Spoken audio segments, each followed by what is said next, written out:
everybody, and welcome to another edition of Get Sweaty.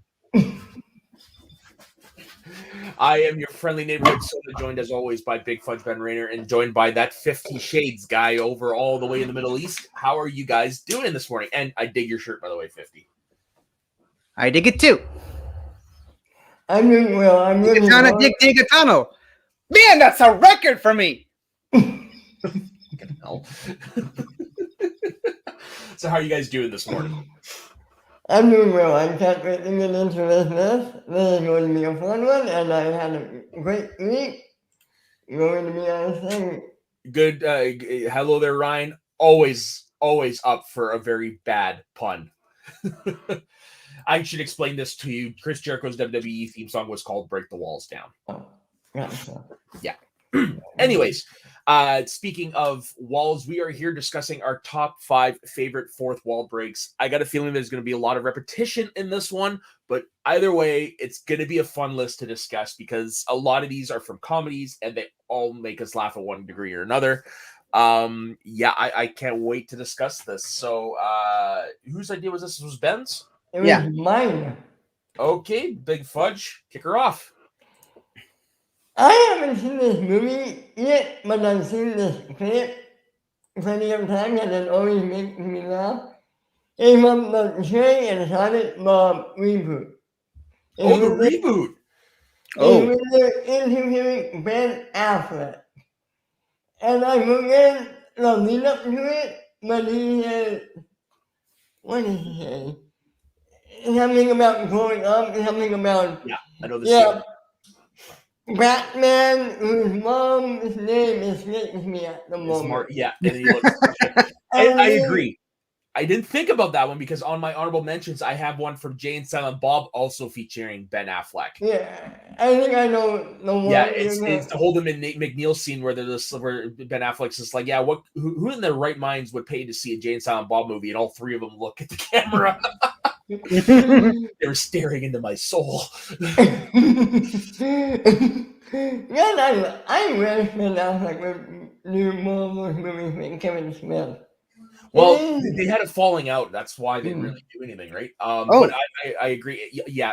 As Kevin Smith put it, he talked about some things that weren't his to talk about because he's got a big mouth. Kevin Smith did, and so they went for a little while.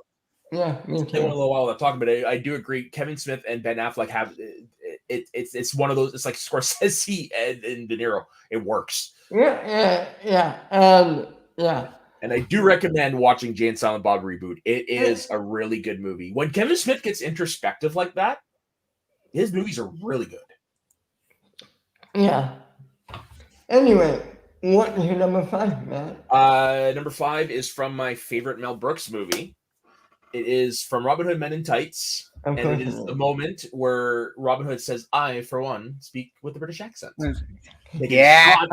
At Kevin Costner. Because at that point, Robin Hood, Prince of Thieves, great movie, by the way, had come out. And Kevin Costner's quote-unquote British accent was the talk because it was either there and done horribly or it disappeared. But there's a lot in that movie. There's a lot in all Mel Brooks movies for the most part, but that's the one that always makes me laugh because it's taking shot at another movie. I like the one in Robin Hood Men in Tights at the end when they named the John the new sheriff. Oh yeah, when they named it worked in Blazing Saddles. Blazing Saddles. Oh, good one. Yeah. Well, we're gonna be breezing through this pretty quick then. 50. What is your number 5? Every time that hey Pumbaa, not in front of the kids. Yes. We're not from that scene. When I was a young warthog. When I was a young warthog.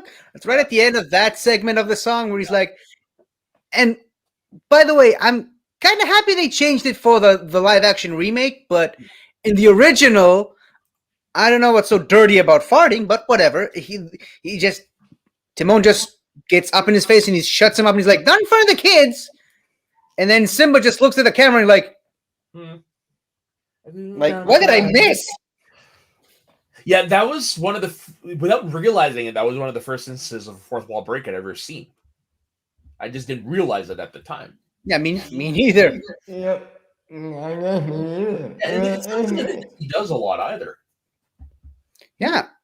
And the thing is, in the Hebrew version of it, it almost doesn't feel like a fourth wall break, because in the Hebrew version, for some reason, they translated it to not in front of the kid,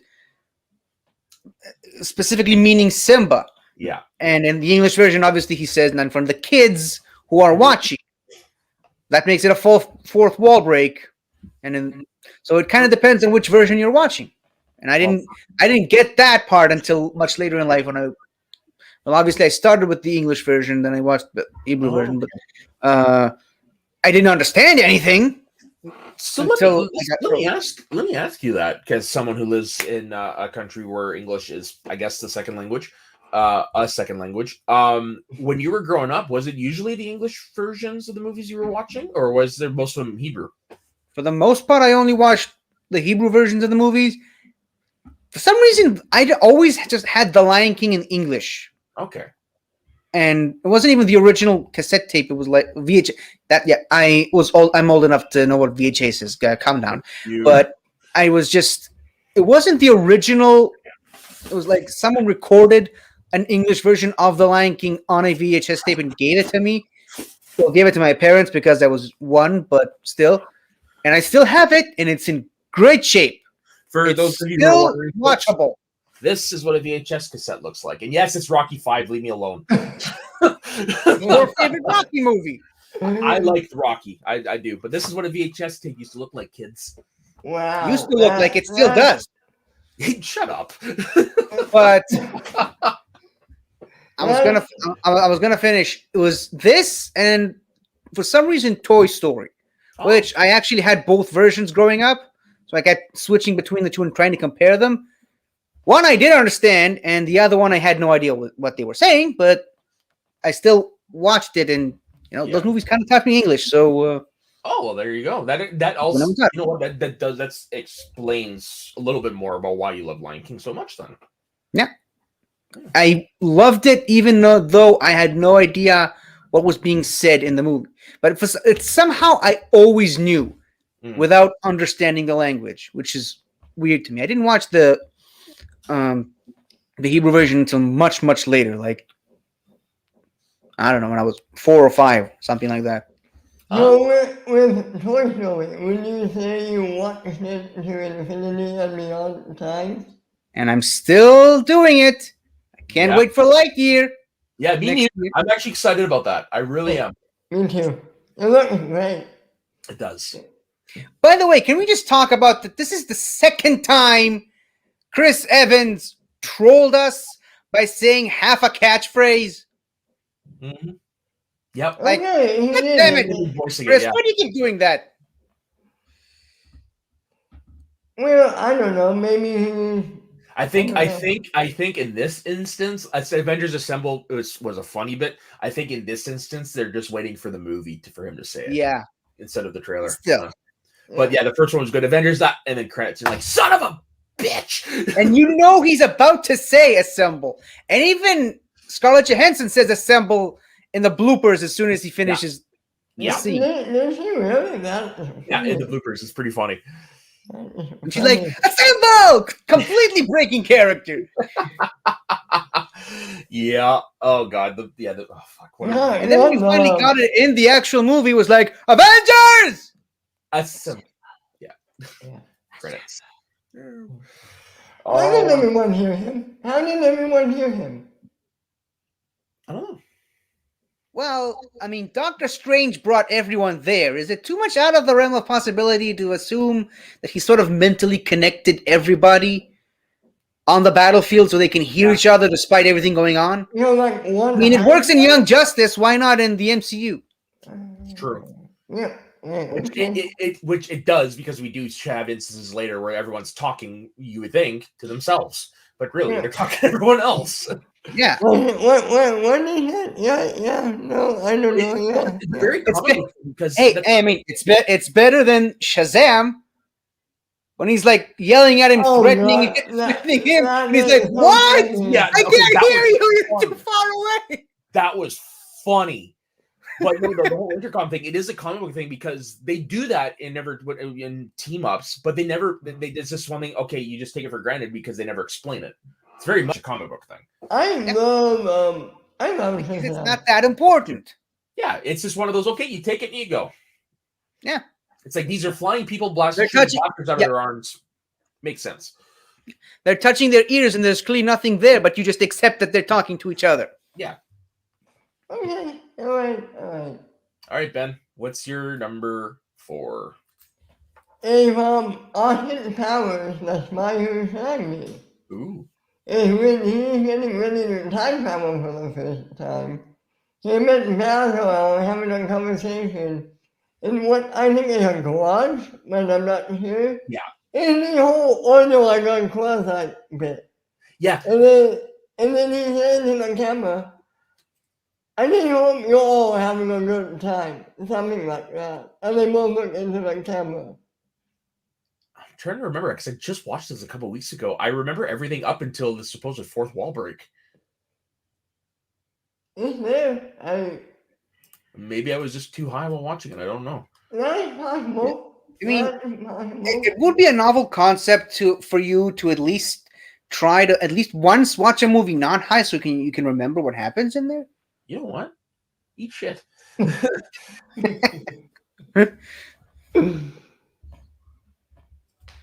Oh yeah, there is they look at the camera. Well, okay, there actually is one. This is the one that came up. It's you know what's remarkable is how much England looks in no way like Southern California. That's another one. Yeah. Oh God, that is funny. Yeah, I don't remember that other part. Maybe I need to go rewatch that scene. Oh, we watched the movie. It's a good movie. Just did a couple weeks ago. I guess it's one of those moments that's just so subtle. I just didn't notice it. Yeah, totally. I don't think I've ever noticed it, and I've only been a stoner for a year. Only. Shut up. Only. Okay, so my number 4 is also from a Mike Myers movie. However, it is from Wayne's World. It is the product placement scene. Oh God. My very first instance growing up of seeing blatant product placement in a movie. Pepsi, Pizza Hut, Doritos. Advil, I think. Yeah. Isn't it? Yeah. Yeah. And they're doing it cheesily like to Pepsi.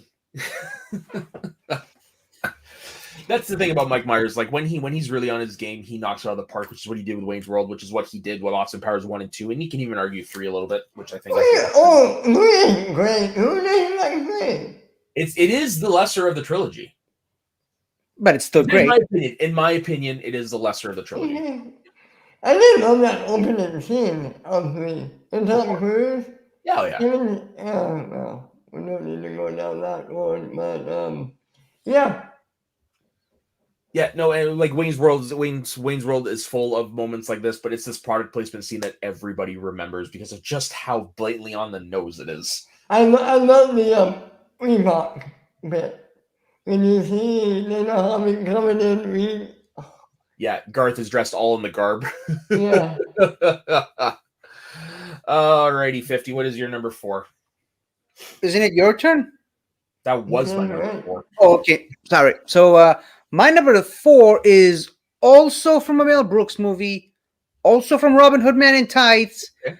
but it's a very overlooked fourth wall break, and it's the first time you see Maid Marian, and she's in the bathtub, and then it's outside her window. Yeah. The camera zooms into the window, then it switches to another camera that it's inside the room watching her bathe, and then you hear glass shatter, and it's the camera from before just zoomed in a little too much, and it just broke through the window. Yeah. And you hear people like, oops, hold on. I wonder why he was zooming in so much. Yeah. Oh, innuendos. One of my favorite kind of. Oh, Mel Brooks does him so good because, as he says, wit is shit, funny is money. Yeah. Yep. Yeah, and like Robin Hood Men in Tights has a lot of great ones too. Like Jess and I were talking, and she likes the one where he just looks to the camera while they're doing while they're training the villagers, and they're doing the bow and arrow thing, and everything's going wrong, and Robin's just like, He goes back to looking. I almost rewatched that movie getting ready for this show, but I didn't have time. Oh, it's easily my favorite Mel Brooks movie. By the way, first movie I watched since moving to this apartment. Oh. I had this big get together with friends, and we celebrated me. Well, no, it wasn't the first one moving into this apartment. It was the first one on this new television. Oh, nice. New. It's been a couple of years, but I mean, it's the first one I watched, and my friends never saw that movie except for maybe one, and we both just really sold them in seconds. And it's a great movie to watch with friends, especially when they're watching it for the first time, and you already know all the jokes and gags that are about to happen. Hey, Frenchie. Hey, Ben's not allowed to say the name. Ben's not allowed to say the name. Yeah, Ben, calm down, calm down. Fuck you, and fuck you. Hey, man, you're not the one that called him a bitch. Yeah, man. Oh my god. Stoking the flames, Ben. You're stoking the flames. Yes, so it's a great moment. Yeah, no, for me, this movie, like, it belongs in the pantheon of the great Robin Williams. Mel Brooks movies. It belongs to be. It deserves to be talked about with Young Frankenstein and Spaceballs and Blazing What Saddles. about Robin Williams? I meant to say Robin Hood Men in Tights, but I said Robin Williams by accident. Freudian slip.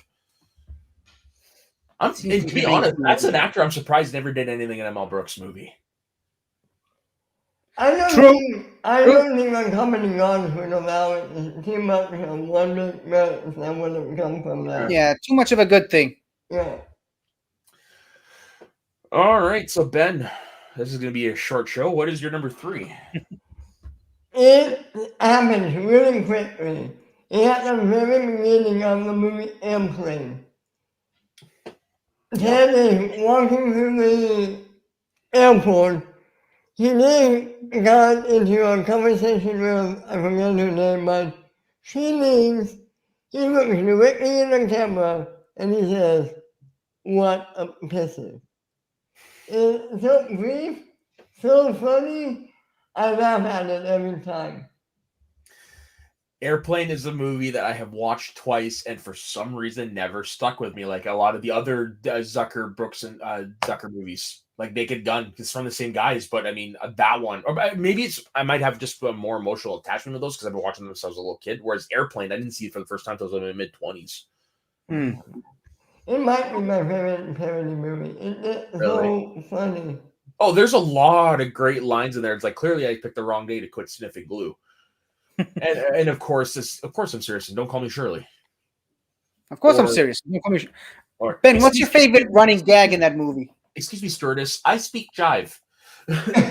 that role was played by Leave It to Beaver's mom in the show. Yep.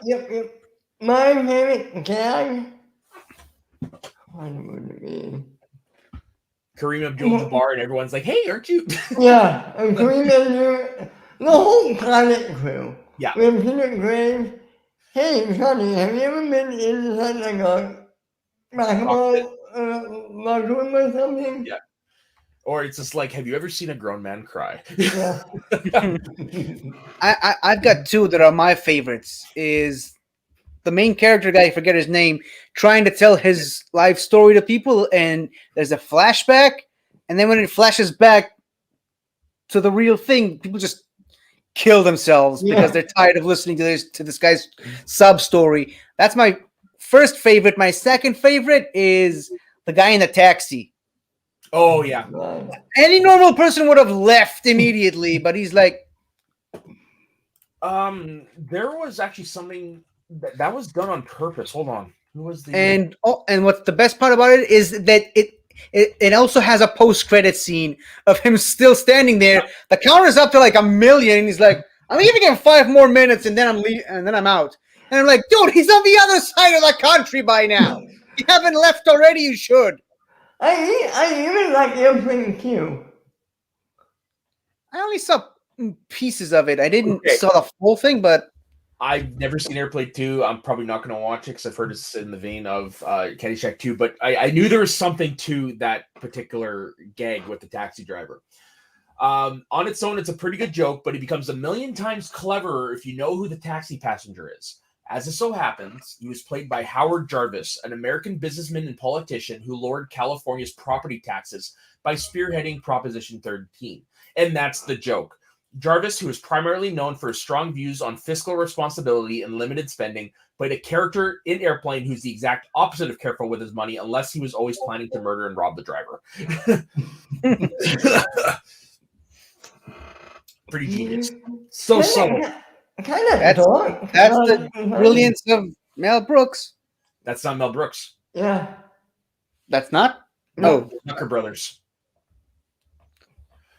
Freudian slip. They're the guys who... Is that what you...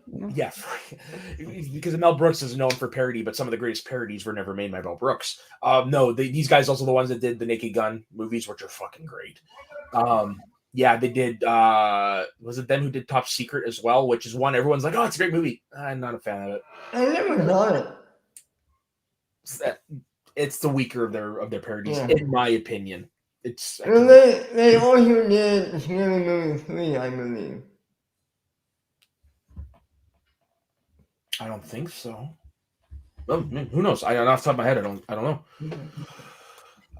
So that was yours, Ben? Yeah, that was my number 3. Okay, so my number 3 is the opening monologue from Ferris Bueller's Day Off. It sets the tone for the entire movie. It might be up front. I mean, okay. Yeah. Is your thing for the first bit of the movie? No, but it's from the movie. So... Okay, well, if it's from the movie, we'll punt. Okay. Okay, 50, what is your number 3? My number 3 might actually be the longest fourth wall break on my list. It's from a movie that does, in my opinion, doesn't get the love it deserves. A lot of people hate it.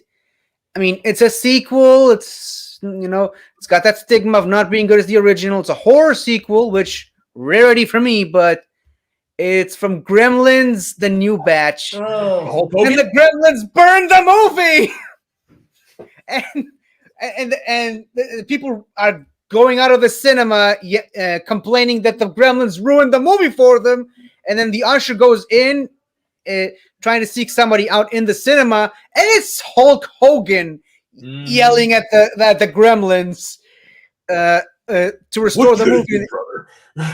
Yeah, and even the Gremlins are like, okay, I'm not messing with this guy. Let's put the movie back on. And then he's like, sorry, folks, won't happen again. I've never seen the movie, but of course I know that scene because it's Hulk Hogan. I mean, I will agree. I saw this movie before I saw the first one. Okay. Just saying. But I highly recommend watching it. It's funny. I mean, I know it's not as scary as the original movie, but it's just fun. Like, stop trying to compare the sequel to the original. It ain't gonna be as good as the original. You just sit back and have fun with it. It's a parody of itself, and it knows that. So it doesn't take itself too seriously. Yeah, and I don't know. For those of you who don't know, I'm on Mark Riley's Patreon, and Mark Riley does not appreciate that movie very much. Yeah. But I mean, it's a fun movie. Come on. Yeah, to each their own. I've yet to actually finish the first Gremlins. I've tried 5 times, never got through it. You know what it is that the first Gremlins? I just watched it. The first half is slow as fuck. That's usually where I fall off. Nothing happens. And then there's no changes. And then it's like, go. But, yeah. Which does not happen in Gremlins 2 because, things happen really fast and then they just escalate in the second one. So, although there's that scene in the first one that I absolutely love. The Gremlins have taken over a movie theater again. And they're watching Snow White on the 7th floor. And it's a high horror thing. And all the Gremlins is not singing it. It's so funny. And to think all those are animatronics. I know. Yeah. That's the type of movie making I love. I know there's talk about remaking or rebooting it. You should. No, from what I heard, they're making a third one. I Oh, think. Okay. Although I will say this, speaking of Mark Riley, I think he wrote a prequel A treatment? called Mogwai, Oh. Interesting. and I didn't hear too much of it, but there's only so little I can share. But I mean, sounds great. Yeah. I'm not gonna share any details, but it's great. Gremlins is a movie, like every time I watch it, I do get further and further in the movie. So I know eventually I'll finish it. I just gotta get to the part where the excitement kicks in, I guess. I mean, we finally got you to watch the bad seasons of Doctor Who, or rather, the Clara seasons of Doctor Who. So- Oh my god. Not on this show, 50. Please not on this show. Okay, I'm keeping it on the down low. But I will say this: my favorite part about not a specific moment, but about favorite part about Gremlins 2 is John Glover, Lex Luthor's father from Smallville, Yeah. is And playing a Batman. character in the movie based on Donald Trump. Really? Yeah. Yeah, I guess it would have been 1990. his name is literally Sherman Klump. You can make Sherman Klump, isn't that Yeah. Nutty Professor? Yeah. or maybe it is. Maybe it isn't. Hold on, I can look this up really quick. But Yeah, I think got it. I think his company is called Clamp Industries or something like Daniel Clamp. that. Well, that was close. I remembered Clamp. That's the important part. Dick Miller. I like John Glover. Me too. What the two other DC movies, two other DC properties he was in other than Smallville? Yeah, Shazam and Batman and Robin. As- Batman and Robin, he played the Fluoride Man. Yeah, but he also played Thaddeus Savannah's father in Shazam, so he got to be the father of two bold supervillains in the same company. Yeah. Two bold DC supervillains. And he also has a very, very small role in Agent Carter, I think. Really?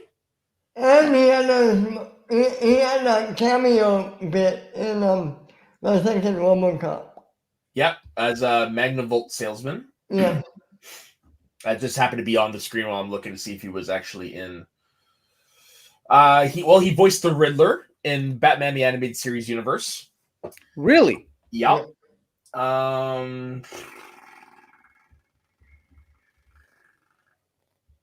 Yeah, I don't see anything for Agent Carter here. You sure? He Yeah. was a guy at a bar giving information to Okay, it's not telling me on IMDb on Wikipedia, so let's see what it says on IMDb. So while I'm doing that, Ben, if you want to go on to your next pick, please. It's Deadpool. I couldn't come up with something funny, but it's Deadpool. See, that's my number 2 as well. I've just wrote Deadpool because I couldn't choose one. Yeah. I mean, I also have Deadpool on my list, but I chose a specific one because the entire movie is a freaking fourth wall so where break. is it on your list? Is it a punt or is it at number 2? It's a punt, yeah. Okay, It's so my we'll talk number about one. it afterwards then. Because that's my number 2 as well. So back to me then. Yeah. Oh yeah, you're right. You're right. On IMDb, it's listed. He is an SR informant in Agent Carter. It was not on his Wikipedia page. Huh. Yeah. Weird. I mean, it was a very short scene, but it was a memorable one. Okay, now my number 2.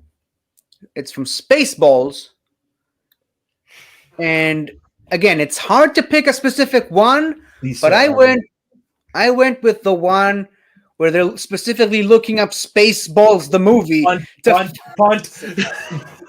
Oh wow, that's what I call a cross punting right there. Cross puntification. Juxtaposition. No. Okay, so Your number Okay, honorable mention then. yeah. So Ben, give us your honorable mentions first. It's from a little time travel movie where 4 guys go back to the 80s because they were in some kind of hot tub time machine. I love that first movie. Second one's pure garbage, but the first one's great. When she wanted my second one, and then Kiss Bang Bang is my third one. See, I watched that scene while I was looking to jog my memory for fourth wall scene. I've actually never seen the movie, but seeing that scene actually makes me want to go and watch it now. It's a great movie. I've always heard that. I just watched it recently. It's good. And you have Batman and Iron Man in the movie together. That is true. That is true. Val Kilmer and Robert Downey Jr. Yeah. That's all your honorable mentions? Yep. Okay, so I have on mine, I have from Trading Places when the Duke brothers are explaining to Eddie Murphy's character about commodities, and they say bacon is a commodity, as in bacon, lettuce, and tomato sandwich. And Eddie Murphy just looks at the camera like, really? How dumb do they think I am? Jay and Silent Bob Strike Back, the Holden McNeil scene, the last 15 minutes of Blazing Saddles from when they leave and they go into the French Mistake dance number, everything after that. That's one thing. They left a movie and went into another. And went to another movie. Into another movie. There's a lot of movies to watch the movie. Like, Okay, okay, yeah. Fair point. Fair point.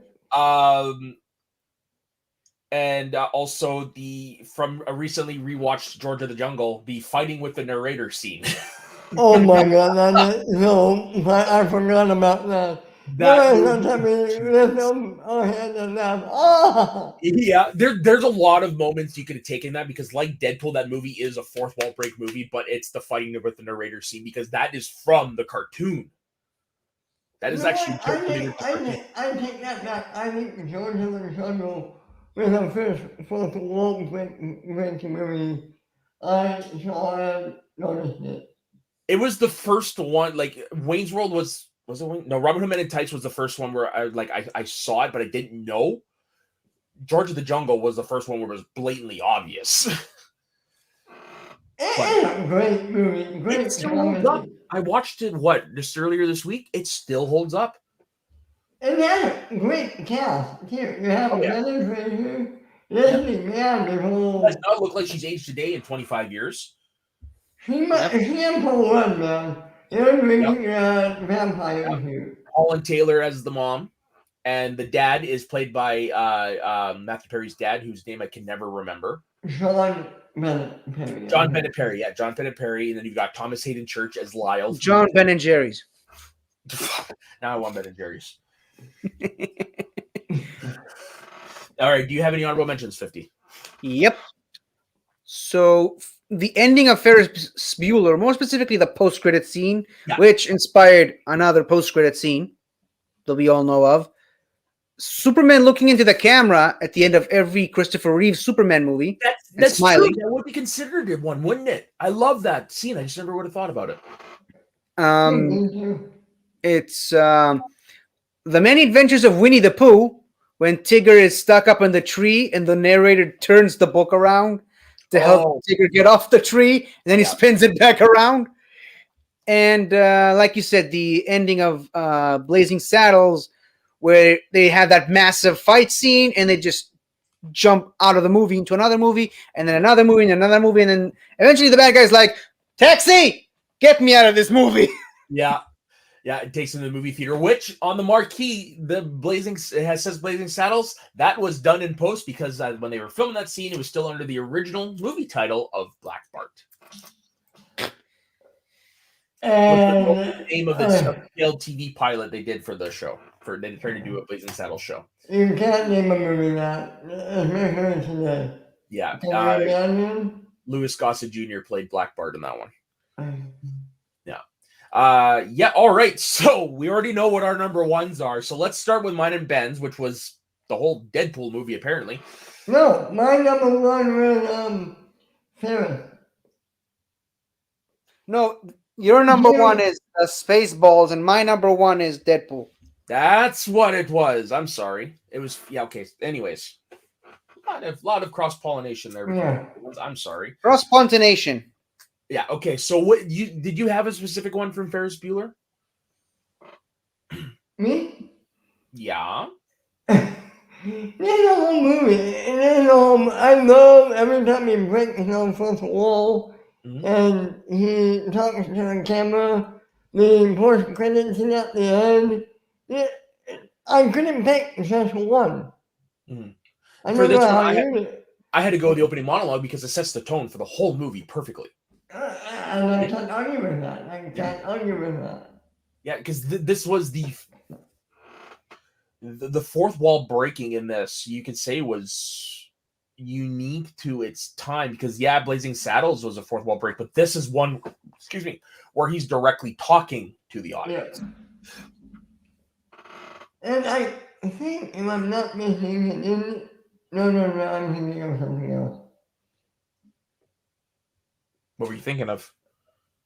I was thinking of one you got the idea for that from A Christmas Story. Maybe. I remember hearing that somewhere. So Anyway, look that up. you know what the earliest recorded fourth wall break was? French one? Probably gonna Charlie get it. Chaplin movie. You're in the ballpark. 50 actually. It's from a revolutionary 1918 silent film called Men Who Made Love to Me. Yeah, in which Okay. the enigmatic authoress who portrays herself interrupts the vignettes on screen to address the audience directly. Interesting. But yeah, no, Ferris Bueller, like when you think of the movie, if you're not thinking Bueller, it's generally one of the many fourth wall breaks you get in this movie. In the iconic movie, iconic? Yeah, iconic. It's so Iconic. so that Homecoming makes fun of it and pays homage to it. Yeah, so does Deadpool. Yep. So So do a lot of other movies. Yep. There's a reason why it's as iconic as it is. Yeah, it's all, you know what? It's all down to Matthew Broderick. He gets so much hate, and I don't know why. I mean, he's a good actor. I know. Does he get hate? I don't Yeah, know. he gets hate. But you do realize he accidentally killed a man. I'm not kidding. Okay, did not know that. You didn't. So in 1990.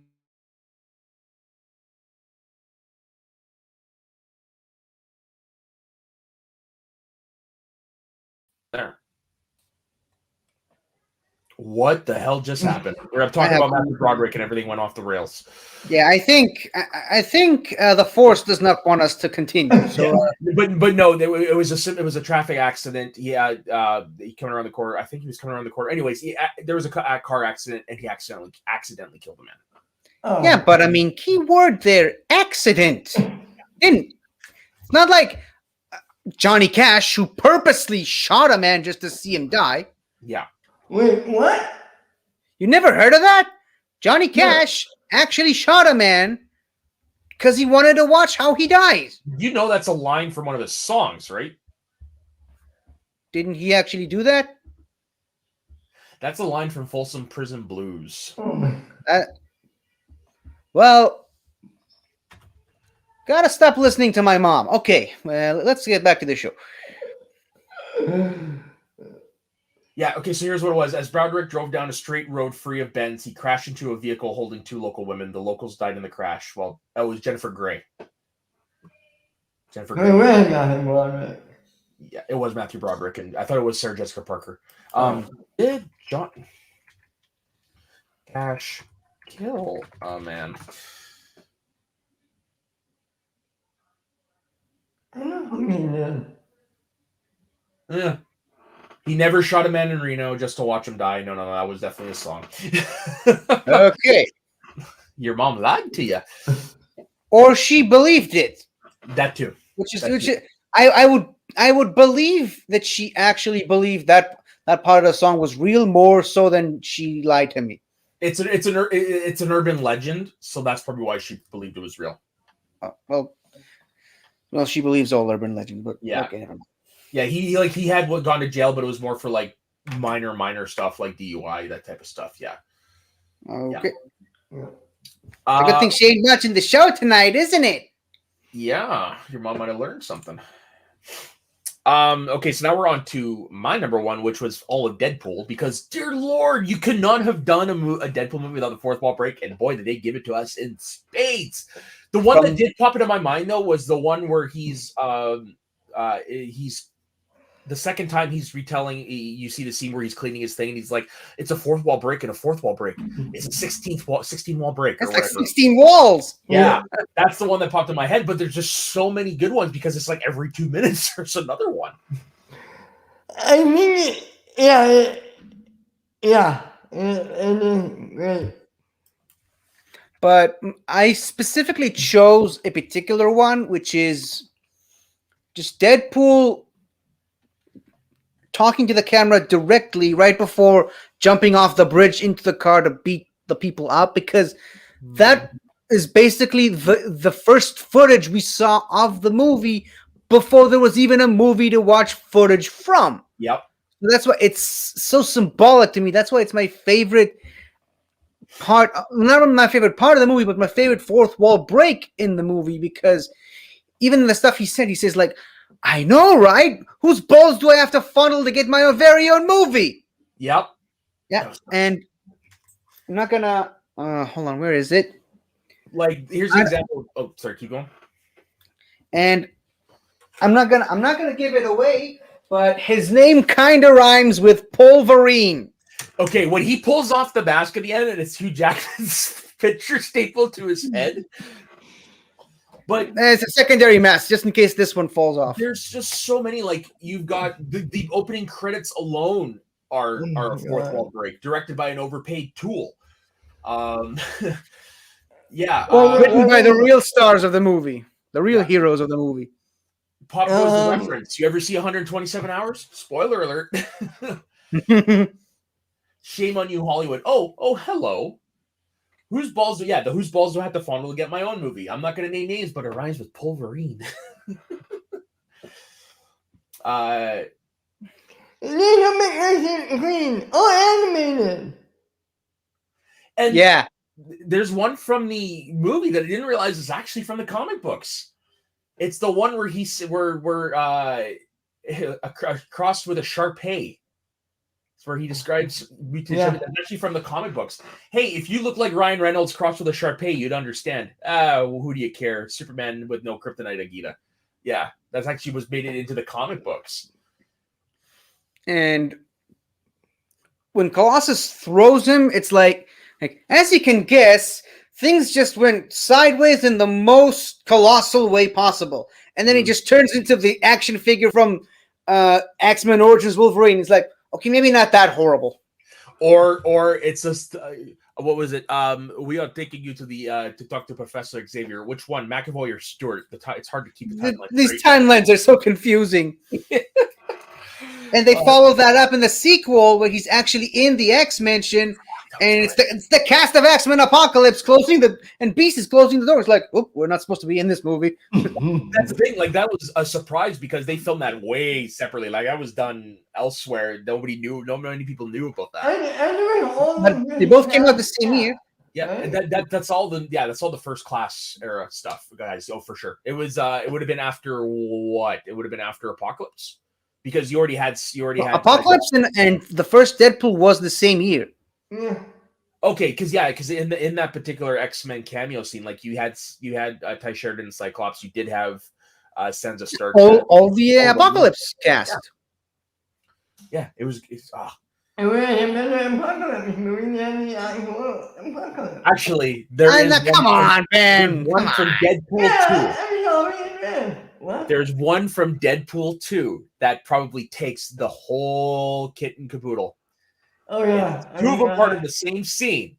It's when he pops up in X-Men Wolverine's origin and shoots that version of Deadpool, and then when he shows up behind Ryan Reynolds while he's reading the script for Green Lantern and shoots him in the head.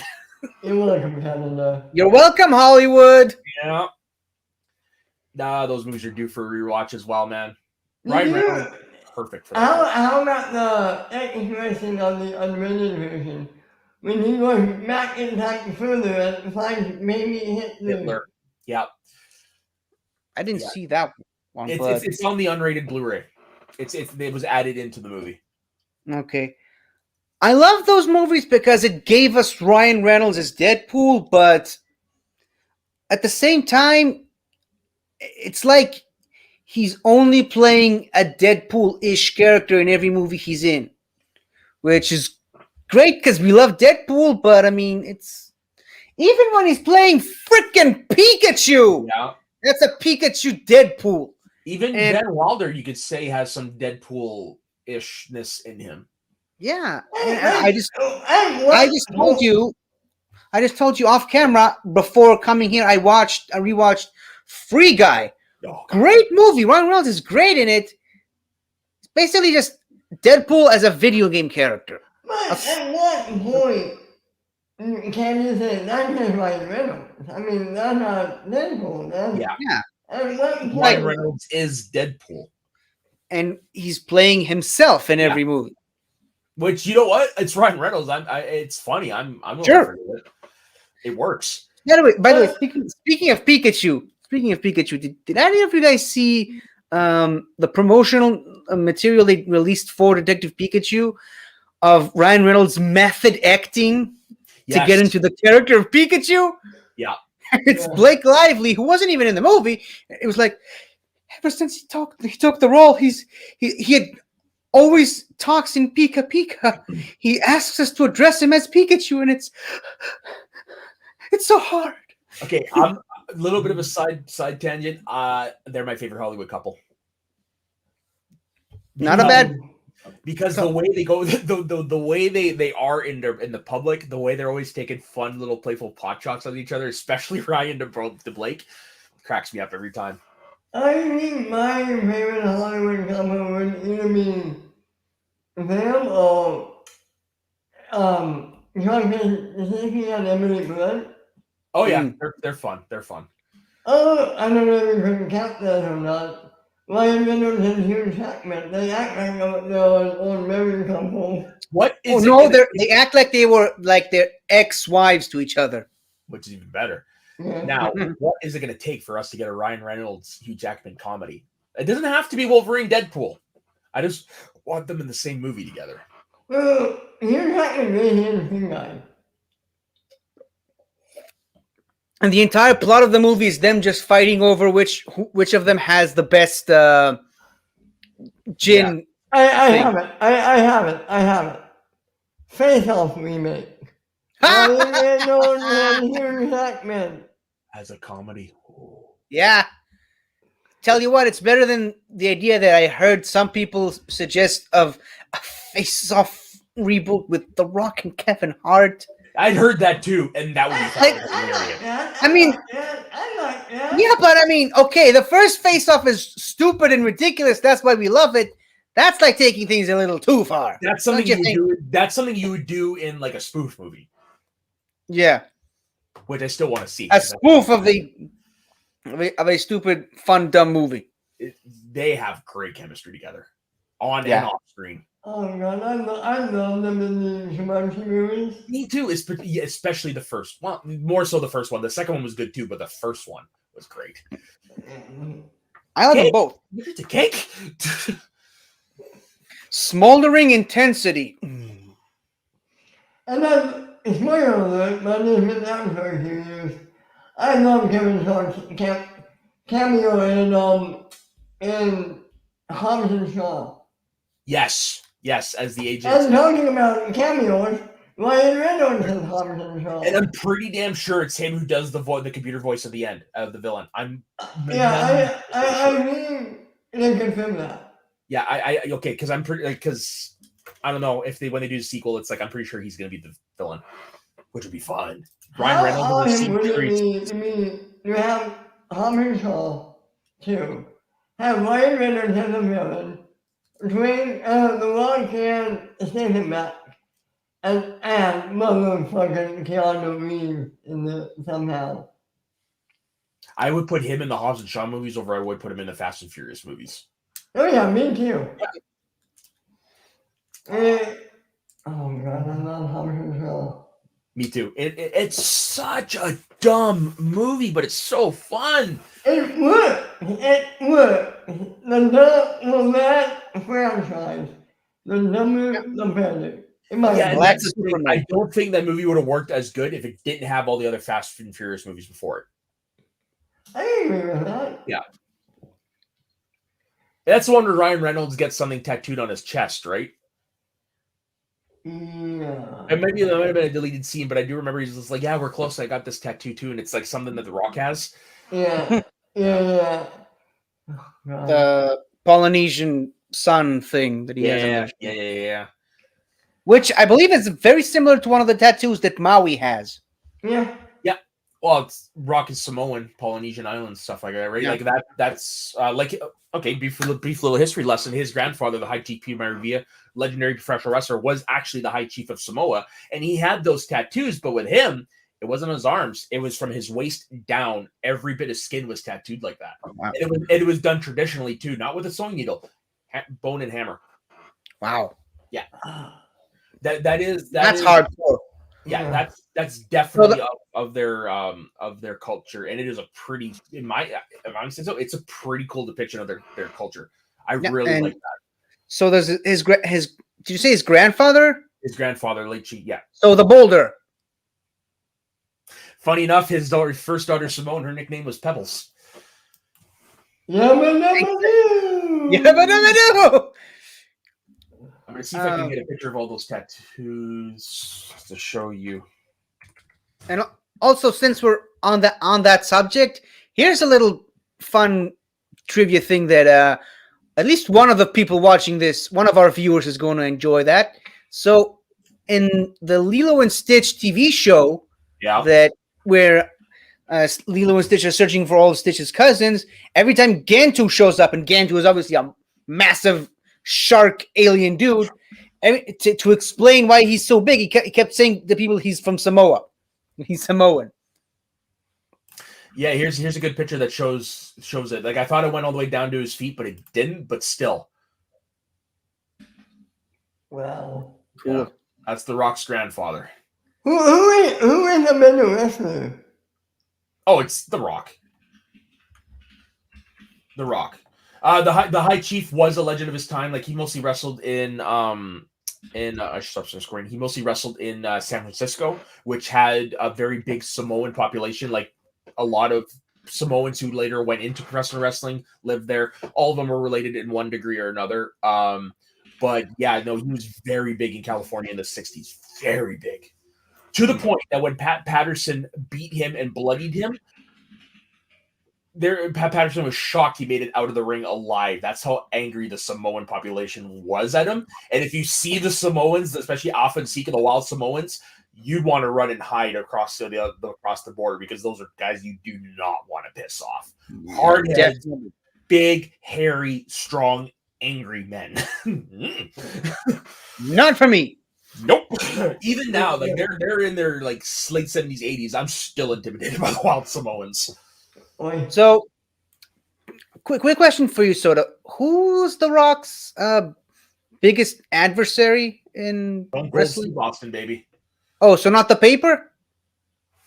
You walked right into that, didn't you?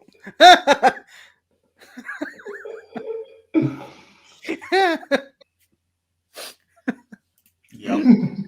These are the Wild Samoans. Yikes. Yep. Definitely want to run around and go across them. All right, so so what do you think of this episode? so let's talk about 50's number one. No, that's my number. My number one was Deadpool. My number two is your number one, which is so we completely skipped Spaceballs, which is my number one. Yeah, your number one. Jesus. Yeah. It's the cassette tape moment where we have the future technology where we can watch the movie while we're filming it. It's great. And then when he turns to the camera, it's like you've got the deep shot of like camera and camera and camera and camera and camera and camera. It's like, whoa. But that's just one of the many great ones, but that is the best one. What is another one from that movie? So another one which I quoted last night was when we are what's John Candy's character's name again? Marv. When he introduces himself, he's like, I'm part man, I'm part dog, and then he looks at the camera and says, I'm my own best friend. best friend. Yeah. Funny. Who doesn't look for it? Yeah, that's another one. Doesn't look Jewish. Yeah, That's Darth all we Helmet, there's a need. few of the Death Star. Jewish princess. Yeah. Another good one. Another Also, good the one. the opening credits, the scroll, Yep. Another good one. Oh, damn. and Not also that good. I just gotta put it out there because it's two of my favorite franchises. It's when they land on the planet of the apes, and then the apes are like, "Oh shit, there goes the planet," and then again, not my favorite franchise, but an actor from my favorite franchise. It's John Hurt Yes. with the Meta. alien popping out of his chest. He's like, Yeah. "Oh no, not again!" I saw that before I saw Alien, and I love that they added on the frog bit from the Warner Brothers cartoons. Hello, my baby. Hello, my hello, my ragtime gal. That's So such a funny. fun movie. I So am funny. long overdue for a rewatch. What's the matter, And- Colonel Sanders? Chicken? Tell him to comb the desert. Do you hear me? Comb the desert. Yeah, they're literally combing the desert with a fro pick.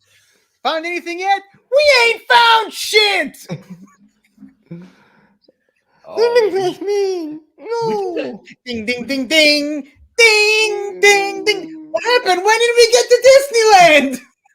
would you guys be up for doing a watch along? Yes. I am, like I said, long overdue for a Me too, rewatch me of that too. movie. Me And too. you know what? Just might be difficult, but could we please try to get Gold Leader? Because he hasn't watched it, and it is a crime. He's never seen it? Nope, he never seen it. You know what? That's When why he we're- missed the Spaceballs question in the Alien game, and I beat him. Oh, wow. You gave it to me, Ben. Come on. Actually, well, if you guys, what I was just doing, then we can talk to him on Thursday to see if he'd want to be up for doing it. And like, I'm not saying record it, but just like us hanging out watching it. Yeah, just having fun. All He righty seems then. like a cool dude, too. So I don't think He is. would- Evan's a sweetheart. He knows I love him, but I don't think he's the best heel. I don't think he's good at being a heel personally. I think he's because he's too nice of a person. I don't. Again, Soda, if you didn't know him, would you still say that? No. Because I bought into the heel stuff until I met him personally. And then it's like, he's such a nice person. How can you be a heel? You know what? I don't really know him. I haven't talked to him all that often. I don't like him as a heel yet. Yeah, and for me, because I've got my extensive wrestling viewing background, like I've seen good heels, and it's not in character form. Even if I'm being honest, even if I did know him, to me it would be glaringly obvious that it's not in character form. Well, never to listen to an old smart out show, but Yeah. what the hell? So whose turn is it to pick next week's list? But wait. Oh, I just wanted to show off this. that is a perfect representation. And if you notice right here on the side, Yeah. he actually liked it. Yeah, he did. He did. Yeah, I'm gonna save that and I'm gonna put it up during the championship game. Of Oh, you want me to send it to you? course. And you still have to send me the Clara did it all. It was Clara all along bit. It was Clara all along. Speaking of which, And she what do killed you- Danny too. how for fuck's sakes, how excited are you for an Agatha Harkness Marvel show? I am. I can't wait for it. I don't think there's any of those that I'm bummed about. I'm really looking forward to the animated Marvel Zombies. But is it gonna be the same Marvel zombies from What If, Yeah. or just the new zombies, No. or It's a good question. what happened after? Come on, Ant-Man. Why can't I remember Ant-Man? This is why I failed my IG match, which I won. Not Scott Lang, Hank Pym. After Hank Pym came out of the quantum, Oh, okay. and that's when the plague started to spread.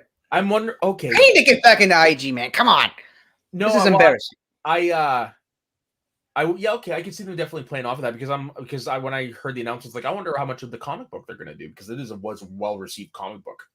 Yeah. Yeah. So, but I mean, they already have the Marvel Zombies from What If. They could just do a prequel of all that. Yeah, that is true. That is true.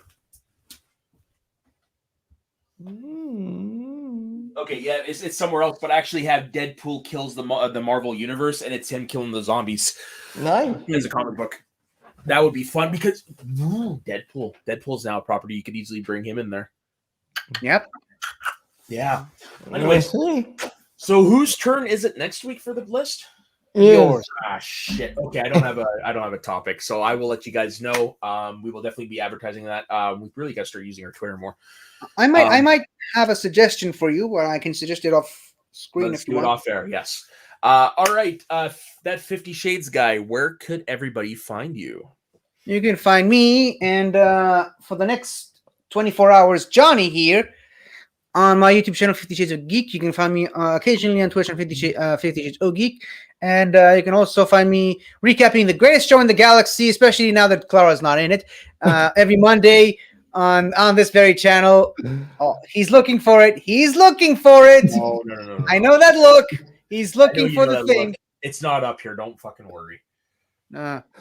Okay. But you can find me recapping the greatest show in the galaxy every Monday with these guys and Jess on this channel. Occasionally, I pop into Mount Schmodown. Let's talk about Star Wars. I'll be on the All Night Taco Stand this. Fuck you. I'll be on the All Night Taco Stand next week, going for that Star Wars Alien Games title against the aforementioned Gold Leader Taco and Marie Wilson. You can also check out my worst IG match of all time on the Outlaw Nation Patreon. And speaking of Patreon, you can also find my Patreon, patreon.com/Pokemon Star Crossing Crescent. I design a Pokemon game based on Israel. Right on. And Ben, Big Fudge Rainer, where can everybody find you? You can find me in a few hours on Mount Schmodown, the Schmodown show where we go into players' careers. Today we have on the Star Wars champion himself, the Major Thomas Hopper. That's going to be a fun one from Club One. Good You dude. can also find me right here on Get Ready, shooting the breeze, recapping the past, and yeah, sometimes on Schmodown night in Canada on Friday and Sundays. And as for myself, you could find me on my personal Instagram and Twitter at soda_the_saxman. You can find me involved in pretty much every show on this channel in one aspect or another. Most Saturday nights, I am producing Let's Talk About Star Wars. However, we are on a 2-week hiatus. But as was mentioned earlier, this coming Thursday, we will be determining who is the Star Wars Alien or Not game champion at the very beginning of the All Night Taco Stand, which is our monthly all-night show.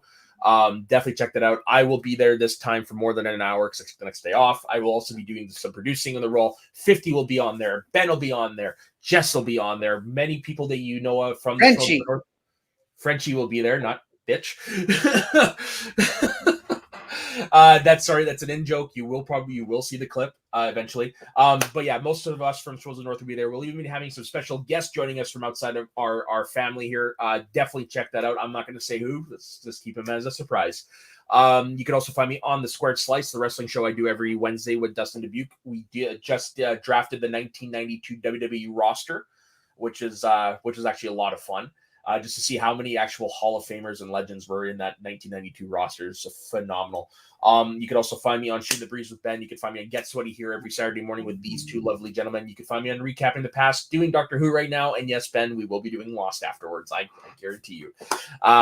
So on behalf of myself, 50, Ben, everybody here on this channel, don't forget to like and subscribe to the channel. Don't forget to like this video. Leave your comments. Let's see what some of your favorite fourth wall breaks are. And we will see you next week on Get Sweaty. And don't forget, everyone, stay sweaty and have yourself a good day. We'll see you later.